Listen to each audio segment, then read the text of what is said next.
magtiwala ka sa Panginoon na ang Diyos ang bahala sa lahat ng pangangailangan mo. Ang kailangan mo, palayain ng kaisipan mo na baka mamaya kasi nag-church ka pero ang iniisip mo na ko, Monday na naman bukas, yung mga backlog ko, yung mga gagawin ko, yung ganyan. Kapatid, paano ka nakapag-rest? Nag-aalala ka pa rin. Ayaw ni Lord dyan na nagwo-worry tayo.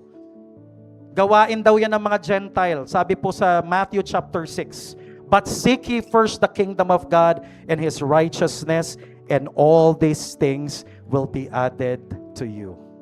Yan ang gustong gawin ni Lord. Huwag tayong mag-worry, but let us find our rest in Him. Let us find our provision, our peace, our joy, our contentment in the Lord Jesus Christ. But every time we come here, every Sunday, no, let us dedicate this day to the Lord. Let us do good. Let us strengthen one another's faith. Let us love one another. Let us help one another. And let's enjoy our time with our family. No? Praise the Lord.